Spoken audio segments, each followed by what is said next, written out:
Padamugal government UP. സ്കൂളിന്റെ 119ാമത് വാർഷികാഘോഷവേളയിൽ pre primary വർണ്ണക്കൂടാരം ഉദ്ഘാടനം ചെയ്തു. തൃക്കാക്കര എം.എൽ.എ. ഉമാ തോമസ് ഉദ്ഘാടന കർമ്മം നിർവഹിച്ചു.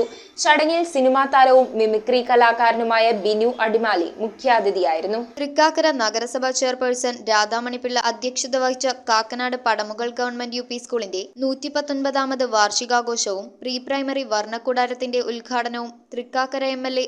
ഉമാ തോമസ് നിർവഹിച്ചു. ചടങ്ങിൽ SSK ജില്ലാ പ്രോഗ്രാം ഓഫീസർ മെർലിൻ ജോർജ് പദ്ധതി വിശദീകരണം നടത്തുകയും തൃക്കാക്കര നഗരസഭ വിദ്യാഭ്യാസ standing committee chairman Noushad Pallachi കുട്ടികൾക്കുള്ള സമ്മാന വിതരണം നടത്തുകയും ചെയ്തു. മുഖ്യാതിഥിയായി സിനിമാ താരവും മിമിക്രി കലാകാരനുമായ ബിനു അടിമാലി പങ്കെടുത്തു. ചടങ്ങിൽ വാർഡ് കൗൺസിലർ സുബൈദ റസാഖ്, സഹ കൗൺസിലേഴ്സായ ആര്യ ബിബിൻ, അഡ്വക്കേറ്റ് ഹസീന ഉമർ, അൻസിയ ഹക്കീം, സെൽമ ഷിഹാബ്, പ്രധാന അധ്യാപിക Deepakumari, BRC trainer Suresh Subrahmanyan, PTA president Ashraf Vazhakkala, PTA vice president Aboobacker, mother PTA Ramlath, Amritha Dileep എന്നിവരും പങ്കെടുത്തു.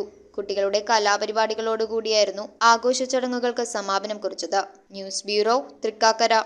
ആദ്യ കാഴ്ചയിൽ നിങ്ങളുടെ മനസ്സിൽ പതിയുന്ന ലൈറ്റ് വെയ്റ്റ് സ്വർണ്ണാഭരണങ്ങളുടെ വൈവിധ്യമാർന്ന കളക്ഷൻസ്. 250 മില്ലി മുതലുള്ള കുട്ടിവളകൾ, 1.5 ഗ്രാമിൽ തുടങ്ങുന്ന മാലകൾ, 2 ഗ്രാം മുതലുള്ള വലിയ വളകൾ. Aleena golden diamonds.